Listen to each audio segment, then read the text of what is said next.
Hello friends, welcome back. आपके अपने YouTube channel learn book classes में आपका स्वागत है। आई होप कि आप सभी लोग अच्छे होंगे। तो सबसे पहले आप सभी लोगों को मकर संक्रांति की ढेर सारी शुभकामनाएं। तो आज की इस वीडियो में हम लोग सीडीपी के कुछ ऐसे क्वेश्चन डिस्कस करेंगे जो कि आपके सीटेट एग्जाम के लिए बहुत ही हेल्पफुल होने वाले हैं।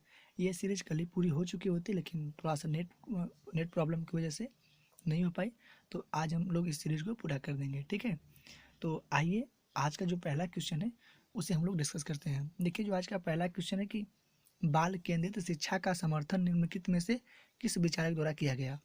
BF Skinner, John Dewey, Erik Erikson और चार्ल्स डार्विन। तो देखिए, जो बाल केंद्रित शिक्षा का जो समर्थन करने की बात है तो किस विचारक द्वारा किया गया, तो जॉन डेवी द्वारा किया गया। तो इसका आपका बी ऑप्शन सही होगा, ठीक है। नेक्स्ट क्वेश्चन देखा जाए कि जॉन डेवी द्वारा समर्थित लैब विद्यालय, देखिए बात हो रही है लैब विद्यालय के उदाहरण है फैक्ट्री विद्यालय, प्रगतिशील विद्यालय, पब्लिक विद्यालय और सामान्य विद्यालय। तो देखिए, जो लैब विद्यालय के उदाहरण क्या है जॉन डेवी के अनुसार, तो इसको कहते हैं विद्यालय, प्रगतिशील विद्यालय। तो बी ऑप्शन इसका सही होगा। नेक्स्ट क्वेश्चन देखा जाए। देखिए, नेक्स्ट क्वेश्चन है कि प्रगतिशील शिक्षा के अंतर्गत बालक में आत्मानुशासन के विकास के लिए किस बात पर जोर दिया जाना चाहिए। अनुशासन बनाए रखने के लिए सख्त आदेश, बालकों में उत्तरदायित्व की भावना के विकास पर, प्रगतिशील शिक्षा के अंतर्गत आत्मानुशासन के विकास पर जोर नहीं दिया जाता, या आत्मानुशासन के लिए विभिन्न दृष्टांतों द्वारा बालकों को समझाने पर। तो देखिए, जो इसका जो सही आंसर होगा आपका बी ऑप्शन होगा, क्योंकि बालकों में उत्तरदायित्व की भावना का विकास करना होता है, ठीक है। नेक्स्ट क्वेश्चन देखा जाए। देखिए, बाल केंद्रित शिक्षण विधि का उद्देश्य होता है छात्रों में मुक्त ढंग से सीखने की योग्यताओं का विकास करना, या छात्रों में स्वतंत्र कौशलों का विकास करना, या छात्रों में आत्मनिर्भरता का विकास करना, या उपरोक्त सभी। तो देखिए, बाल केंद्रित शिक्षण की विधि का उद्देश्य क्या होता है, तो ये सभी ऑप्शन आपके सही है, इसलिए इसका डी ऑप्शन आपको सही होगा, ठीक है। नेक्स्ट क्वेश्चन देखा जाए। देखिए, प्रगतिशील शिक्षा के अंतर्गत निम्नलिखित में से किस बात का ध्यान रखा गया है। इसमें शिक्षण विधि को अधिक व्यवहारिक करने पर जोर दिया जाता है, इसमें सिद्धांतों के रटने पर जोर दिया जाता है, इसमें बालक की प्रगति के लिए सैद्धांतिक शिक्षा दी जाती है, इसमें केवल बालक के नैतिक एवं सामाजिक विकास पर जोर दिया जाता है। देखिए, तो इसका जो सही आंसर होगा आपका फर्स्ट ऑप्शन सही होगा, क्योंकि इसमें शिक्षण विधि को अधिक व्यवहारिक करने पर जोर दिया जाता है, ठीक है। नेक्स्ट क्वेश्चन देखा जाए।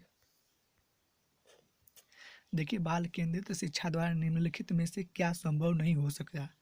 बाल मनोविज्ञान की सहायता से बच्चों के पाठ्यक्रम में सुधार, प्रत्येक बालक पर शिक्षक द्वारा विशेष ध्यान दिया जाना, प्रत्येक बालक पर पृथक रूप से ध्यान दिया जाना, प्रत्येक बालक की विशेष आवश्यकताओं को समझना। देखिए, बाल केंद्रित शिक्षा की बात हो रही है और कह रहा है कि क्या संभव नहीं हो सकता, ठीक है। तो इसका आपका सी ऑप्शन सही होगा, क्योंकि प्रत्येक बालक पर पृथक रूप से ध्यान दिया जाना ऐसी बात नहीं है, इसलिए इस ऑप्शन को हम लोग सही करेंगे, ठीक है। देखिए, नेक्स्ट क्वेश्चन है कि छात्र केंद्रित शिक्षण का आशय है प्रत्येक छात्र की आवश्यकता का ध्यान रखना, छात्रों को मनमानी करने की छूट देना, छात्रों को निःशुल्क शिक्षा देना और शिक्षण में छात्रों का पूर्ण सहयोग लेना। देखिए, बात हो रही है छात्र केंद्रित शिक्षण का आशय। तो देखिए, जो छात्र केंद्रित शिक्षण का आशय होता है कि आप क्या करेंगे कि शिक्षण में छात्रों का पूर्ण सहयोग करेंगे, डी ऑप्शन सही होगा, ठीक है। आइए नेक्स्ट क्वेश्चन देखा जाए। देखिए, नेक्स्ट क्वेश्चन है कि शिक्षा में दंड की मुख्य हानि है, यह अस्थायी बाल सुधार नहीं है, और इसमें विद्यार्थियों में अरुचिकर भावनाओं की उत्पत्ति होती है, यह छात्रों में घबराहट को जन्म देता है, और यह समूह में भाईचारे की भावना को रोकता है। तो देखिए, जो शिक्षा में दंड की जो मुख्य हानि है यह है कि यह विद्यार्थियों में अरुचिकर भावनाओं की उत्पत्ति होती है, इसका बी ऑप्शन आपका सही होगा, ठीक है। नेक्स्ट क्वेश्चन देखा जाए। देखिए, शिक्षा की पाठ्यचर्या बदलती रहनी चाहिए, क्योंकि समाज शिक्षा को इसके लिए विवश करता है, समाज की आवश्यकताएं बदलती रहती हैं, इससे ही समाज में परिवर्तन आता है, और पाठ्यचर्या सामाजिक निर्देशों का पालन करता है। तो देखिए, इसका जो सही आंसर होगा आपका बी ऑप्शन होगा कि समाज की जो आवश्यकताएं हैं वो बदलती रहती हैं, ठीक है। तो इसलिए इसका बी ऑप्शन सही होगा। नेक्स्ट क्वेश्चन देखा जाए। देखिए, बाल केंद्रित शिक्षा निम्नांकित शिक्षा दर्शन की देन है। देखिए, आदर्शवाद, प्रकृतिवाद, साम्यवाद और प्रयोजनवाद। देखिए, जो बाल केंद्रित शिक्षा है यह प्रकृतिवाद की देन है, तो इसका बी ऑप्शन आपका सही होगा। नेक्स्ट क्वेश्चन देखा जाए। देखिए, विद्यालयों में बाल केंद्रित शिक्षा की व्यवस्था कितने वर्षों के लिए होती है? 5 से 10 वर्ष तक के बालकों के लिए, 8 से 10 वर्ष तक के बालकों के लिए, 7 से 12 वर्ष तक के बालकों के लिए और 8 से 14 वर्ष तक के बालकों के लिए। तो देखिए, जो बाल केंद्रित शिक्षा की जो व्यवस्था है, यह आपका 5 से 10 वर्ष तक के बालकों के लिए किया जाता है। ठीक है, तो इसका फर्स्ट ऑप्शन आपका सही होगा। नेक्स्ट क्वेश्चन देखा जाए। देखिए, बाल केंद्रित शिक्षा का सिद्धांत है प्रेरणा का सिद्धांत, रुचि का सिद्धांत, चयन का सिद्धांत और ये सभी। देखिए, जो बाल केंद्रित शिक्षा का सिद्धांत है, ये सभी सिद्धांत है, क्योंकि प्रेरणा का भी सिद्धांत है, रुचि और चयन, ये तीनों सिद्धांत सम्मिलित है, इसलिए इसका ऑप्शन डी आपका सही होगा। ठीक है, नेक्स्ट क्वेश्चन देखा जाए। देखिए, प्रगतिशील शिक्षाविदों के विचार से पाठ्यक्रम संबंधी अनुभवों की श्रृंखला को निर्धारित किया जाना चाहिए। छात्रों की रुचियों से सातत्य, अनुक्रम में आधारित पाठ्य पुस्तकों के संगठन के अनुरूप, विषय वस्तु की तार्किकता के आधार पर और पाठ्यक्रम निर्माता के संगठन के आधार पर। देखिए, प्रगतिशील शिक्षाविदों के विचार से पाठ्यक्रम संबंधी अनुभवों की श्रृंखला निर्धारित की जाती है। देखिए, इसका सही ऑप्शन आपका फर्स्ट ऑप्शन होगा कि छात्रों की रुचियों से सातत्य अनुक्रम से। ठीक है, छात्रों की रुचियों से सातत्य अनुक्रम से, इसका फर्स्ट ऑप्शन आपको सही करना होगा। नेक्स्ट क्वेश्चन देखा जाए। देखिए, निम्नलिखित में से क्या प्रतिभाशाली बालक का गुण नहीं है? देखिए, नहीं वाला क्वेश्चन है, तो इसका मतलब 3 ऑप्शन सही होंगे जिन्हें हमें गलत करना है और एक ऑप्शन गलत होगा जिनको हमें सही करना है। एक टैग वर्ड है या तो ट्रिक समझ लीजिए इसको। ठीक है, देखिए, पूछ रहा है कि विशाल शब्दकोश, सुस्त मानसिक प्रक्रिया, सामान्य ज्ञान की श्रेष्ठता और दैनिक कार्यों में विविधता। देखिए, इसका आपका बी ऑप्शन सही होगा, सुस्त मानसिक क्रिया, ये प्रगतिशील बालक का गुण नहीं है। ठीक है, नेक्स्ट क्वेश्चन देखा जाए। देखिए, निम्न में से क्या सृजनात्मकता हेतु आवश्यक है? संवेदना, चिंतन, तार्किकता और कल्पना। देखिए, निम्नलिखित सृजनात्मकता की बात हो रही है, ये सृजनात्मकता हेतु आवश्यक है, तो सृजनात्मकता के लिए क्या है? कल्पना की आवश्यकता होती है, तो इसका आपका डी ऑप्शन सही होगा। ठीक है, नेक्स्ट क्वेश्चन देखा जाए। देखिए, नवीन एवं अमूल्य विचारों के सृजन करने की क्षमता क्या कहलाती है? देखिए, कह रहा है कि जो नवीन या अमूल्य विचारों के सृजन करने की क्षमता क्या कहलाती है? अंतर्दृष्टि, बुद्धिमत्ता, सृजनात्मकता और नेत्रहीनता। देखिए, यहाँ पे सृजन करने की बात हो रही है, तो इसलिए इसका ऑप्शन सही होगा सी, सृजनात्मकता। क्या होगा? सृजनात्मकता। नेक्स्ट क्वेश्चन देखा जाए। देखिए, मौखिक रूप से सीखने की अक्षमता है अफेजिया, डिसलेक्सिया, अग्रेफिया और डिस्ग्राफिया। देखिए, पूछ रहा है कि मौखिक रूप से सीखने की अक्षमता है, तो देखिए इसको अफेजिया कहेंगे, तो आपका इसका फर्स्ट ऑप्शन आपका सही होगा। ठीक है, नेक्स्ट क्वेश्चन देखा जाए। देखिए, निम्न में से क्या शैक्षिक पिछड़ेपन का कारक नहीं है? पूछ रहा है कि शैक्षिक पिछड़ेपन का कारक नहीं है। देखिए, नहीं वाला क्वेश्चन है, तो वही बात, आपके 3 ऑप्शन सही होंगे जिन्हें हमें गलत करना है और एक ऑप्शन गलत होगा जिनको हमें सही करना है। देखिए, शैक्षिक तत्परता में कमी, शारीरिक तथा इंद्रिय संबंधी योग्यता, राजनीतिक अस्थिरता, उपरोक्त में से कोई नहीं। तो देखिए, इसका आपका सी ऑप्शन सही होगा कि राजनीतिक अस्थिरता। ठीक है, आपका सही होगा। नेक्स्ट क्वेश्चन देखा जाए। देखिए, एक पिछड़े बालक की शिक्षा के स्वरूप में कौन सी बातें सम्मिलित की जानी चाहिए? देखिए, विशेष शिक्षण विधियों का प्रयोग, विद्यालय में विशिष्ट कक्षाओं की व्यवस्था और विशेष पाठ्यक्रम की व्यवस्था और उपरोक्त सभी। तो देखिए, जो पिछड़े बालक की शिक्षा के लिए कौन सी बातें सम्मिलित करें? देखिए, ये सभी बातें सम्मिलित करना पड़ेगा आपको। विशेष शिक्षा, विद्यालय की विशिष्ट कक्षा और विशेष पाठ्यक्रम की व्यवस्था, इसलिए आपको उसको डी ऑप्शन सही करना पड़ेगा, उपरोक्त सभी। ठीक है, आइए नेक्स्ट क्वेश्चन देखा जाए।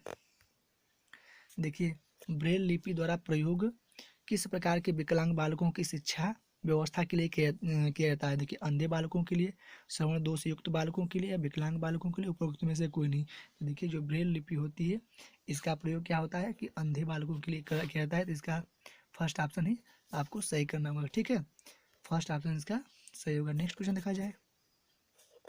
देखिए, दृष्टि से संबंधित दोष मानव के किस विकास पर प्रभाव नहीं डालता? कह रहा है कि जो दृष्टि से संबंधित दोष मानव के किस विकास पर प्रभाव नहीं डालता? शारीरिक व मानसिक, शैक्षिक व व्यावसायिक, संवेगात्मक और सांस्कृतिक।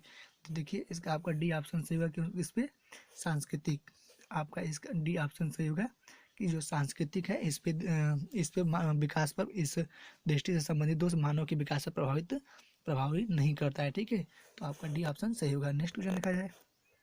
देखिए, जो बालक शैक्षिक रूप से पिछड़े हैं उनके विषय में सत्य है, पढ़ाई में पिछड़ा है, घर व समाज में पिछड़ा है, मानसिक रूप से पिछड़ा है, इनमें से कोई नहीं। देखिए जो बालक शैक्षिक रूप से जो पिछड़ा है तो वह क्या है कि पढ़ाई में भी पिछड़ा है, तो इसका आपका फर्स्ट ऑप्शन ही सही होगा। लेकिन घर व समाज में पिछड़ा है, मानसिक रूप से पिछड़ा है, इनमें से कोई नहीं। देखिए ये जो दो ऑप्शन, इस पर कोई प्रभाव नहीं पड़ेगा। जो बालक अगर शैक्षिक रूप से पिछड़ा है तो ये कोई जरूरी नहीं है कि वो घर व समाज में भी पीछे होगा या मानसिक रूप से भी पीछे होगा, ठीक है। इसलिए इसका फर्स्ट ऑप्शन सही है। नेक्स्ट क्वेश्चन देखा जाए जो बच्चा शारीरिक रूप से अक्षम है वह निम्न में से किस प्रकार का नहीं हो सकता? लंगड़ा, पोलियोग्रस्त, जड़ बुद्धि और दृष्टि बाधित। देखिए कह रहा है कि जो बच्चा शारीरिक रूप से अक्षम है वह निम्न में से किस प्रकार का नहीं हो सकता? देखिए जड़ बुद्धि। देखिए पोलियोग्रस्त, दृष्टिबाधित, लंगड़ा, ये क्या है? विकलांगता है। लेकिन जो जड़ बुद्धि है यह एक बीमारी है, यह एक रोग है, ठीक है। तो इसका आपको सी ऑप्शन सही करना होगा। नेक्स्ट क्वेश्चन देखा है, देखिए निम्न में से क्या वंचन का प्रकार है? सामाजिक, आर्थिक, शैक्षिक और ये सभी। देखिए वंचन है, सामाजिक भी होता है, शैक्षिक भी होता है और आर्थिक भी होता है, तो इसका आपको डी ऑप्शन सही करना होगा, ये सभी। नेक्स्ट क्वेश्चन देखा जाए, देखिए वंचित वर्ग के बालकों के अंतर्गत आते हैं। जो वंचित वर्ग के बालक मतलब किसके अंतर्गत आते हैं? अंध व अपंग बालक, मंद बुद्धि व हकलाने वाले बालक, पूर्ण बाधिर या आंशिक बाधिर या अनुसूचित जनजाति के बालक। देखिए जो वंचित वर्ग के बालक आते हैं तो वह अनुसूचित जनजाति के बालक होते हैं, तो इसका डी ऑप्शन आपको सही करना होगा। नेक्स्ट क्वेश्चन देखा जाए, देखिए निम्न में से कलात्मक अभिरुचि का उदाहरण नहीं है। संगीतात्मक अभिरुचि, शिक्षण अभिरुचि, कविता रचना अभिरुचि और नृत्यात्मक अभिरुचि। देखिए बात हो रही है कलात्मक अभिरुचि का उदाहरण नहीं है, तो इसका आपको बी ऑप्शन सही करना होगा कि शिक्षण अभिरुचि। क्या है? शिक्षण अभिरुचि। ये क्या है कि कलात्मक अभिरुचि नहीं है, संगीतात्मक है, कविता रचना है और नृत्यात्मक, ये सभी क्या है कि कलात्मक अभिरुचि है। लेकिन शिक्षण जो अभिरुचि है यह कलात्मक अभिरुचि नहीं है, ठीक है। नेक्स्ट क्वेश्चन देखा जाए, देखिए नेक्स्ट क्वेश्चन है कि अभिरुचियों का संबंध होता है सामान्य योग्यताओं से, विशिष्ट योग्यताओं से, निरर्थक योग्यताओं से, इनमें से कोई नहीं। तो देखिए जो रुचियों का संबंध होता है वो विशिष्ट योग्यताओं से होता है, तो इसका आप भी ऑप्शन सही करेंगे, ठीक है। ये नेक्स्ट क्वेश्चन देखा जाए,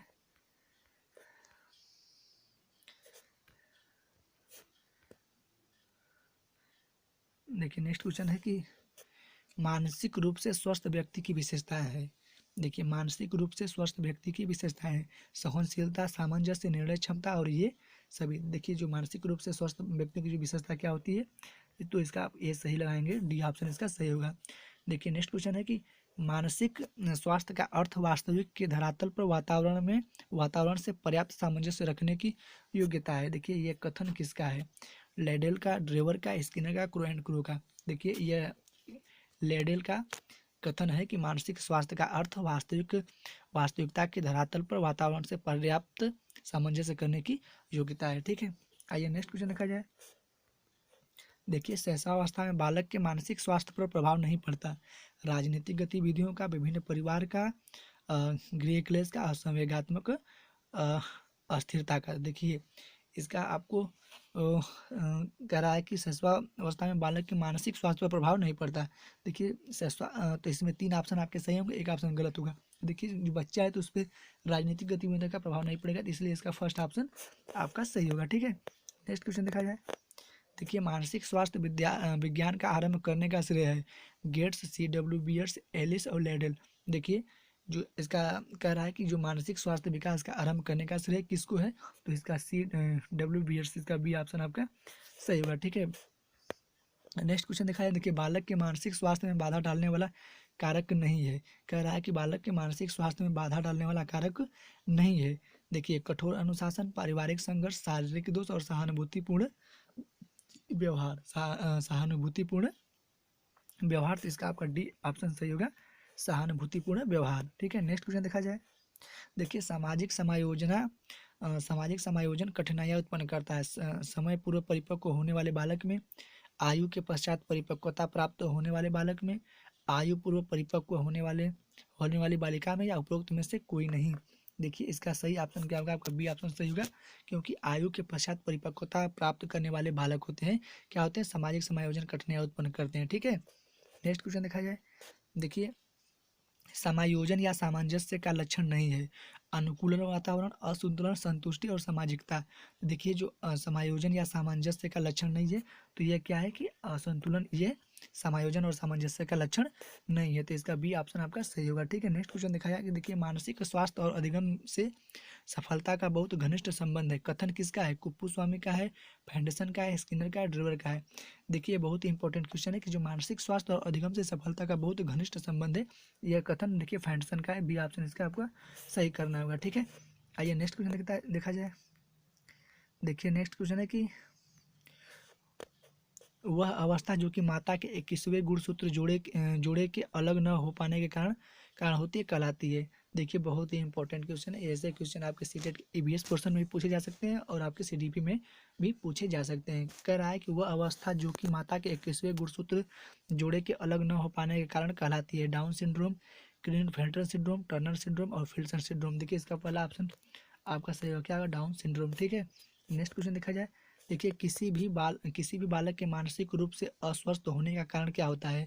कोई बालक है वह मानसिक रूप से अस्वस्थ है, तो उसका कारण क्या है? परिवार का वातावरण, कक्षा का वातावरण, पास पड़ोस का वातावरण, उपरोक्त सभी। देखिए आपको परिवार का भी प्रभाव पड़ेगा, कक्षा के वातावरण का भी प्रभाव पड़ेगा, पास पड़ोस के भी वातावरण का प्रभाव पड़ेगा, इसलिए आपको इसको डी ऑप्शन लगाना होगा। D option is the right answer. ठीक है, नेक्स्ट क्वेश्चन देखा जाए। देखिए मारिया मांटेसरी पद्धति में शिक्षा किस माध्यम से दी जाती है? गीतों द्वारा, खेलों द्वारा और उपहारों द्वारा, उपरोक्त सभी माध्यमों द्वारा। तो देखिए जो मारिया मांटेसरी पद्धति में है तो गीतों द्वारा भी दी जाती है, खेलों द्वारा भी, उपहारों द्वारा भी, तो इसको आपको डी ऑप्शन का सही करना होगा। ठीक है, नेक्स्ट क्वेश्चन देखा जाए कि देखिए समस्यात्मक बालकों की प्रवृत्ति होती है समाज विरोधी प्रवृत्ति, झगड़ालू प्रवृत्ति, अपराधी प्रवृत्ति, उपरोक्त सभी। देखिए जो समस्यात्मक बालक होते हैं उनमें ये सभी गुण पाए जाते हैं, इसलिए इसका आपको डी ऑप्शन करना होगा। ठीक है, नेक्स्ट क्वेश्चन देखा जाए। देखिए स्थानांतरण निश्चित परिस्थितियों में निश्चित मात्रा में हो सकता है, यह किस मनोविज्ञान का कथन है? देखिए स्किनर का, थॉमसन का, रायबर्न का, हल का। देखिए जो स्थानांतरण क्या है? स्थानांतरण जो निश्चित परिस्थितियों में निश्चित मात्रा में हो सकती है, यह देखिए यह कथन हल का है, इसको आपको डी ऑप्शन सही करना है। ये हल ने कहा था कि जो स्थानांतरण निश्चित है परिस्थितियां में जो निश्चित मात्रा में भी हो सकता है, तो इसलिए आपका डी ऑप्शन सही होगा। ठीक है, नेक्स्ट क्वेश्चन देखा जाए। देखिए नेक्स्ट क्वेश्चन है कि आपका नेक्स्ट क्वेश्चन है निम्नलिखित में से खंड विधि किनके लिए उपयोगी है? कम बुद्धि वाले बालकों के लिए, उम्र में छोटे बालकों के लिए, साधारण बालकों के लिए, उपरोक्त सभी प्रकार के बालकों के लिए। देखिए कह रहा है कि जो निम्नलिखित में से खंड विधि किनके लिए उपयोगी है, तो देखिए यह आपका उपरोक्त सभी प्रकार के बालकों के लिए है, क्योंकि इसमें कम बुद्धि वाले बालक भी होते हैं, छोटे उम्र वाले भी बालक होते हैं और साधारण बालक भी होते हैं, इसलिए इसका आपको डी ऑप्शन सही करना होगा। ठीक है, नेक्स्ट क्वेश्चन देखा जाए। देखिए सुकरात की अध्ययन पद्धति को क्या कहा जाता है? विचारात्मक पद्धति, एकात्मक पद्धति, रसात्मक पद्धति और द्वंद्वात्मक पद्धति। तो देखिए इसका सही ऑप्शन होगा, डी ऑप्शन होगा, द्वंद्वात्मक पद्धति। ठीक है, और देखिए आजकल जो लास्ट क्वेश्चन है कि जनतंत्रीय शिक्षा का सबसे बड़ा व्याख्याता किसे माना जाता है? मैकडूगल को, हरमन जोसा को, जॉन डेवी को और सुकरात को। देखो जनतंत्रीय शिक्षा का जो सबसे बड़ा व्याख्याता है वह जॉन डेवी को माना जाता है, तो इसका सही ऑप्शन आपको सही होगा। तो बस आज की वीडियो में इतना ही। अगर आपको ये वीडियो अच्छा लगे तो दोस्तों को शेयर करें, लाइक करें और सब्सक्राइब करके बेल आइकन दबाना ना भूलें। तो बस आज की वीडियो में बस इतना ही। जय हिंद, जय भारत।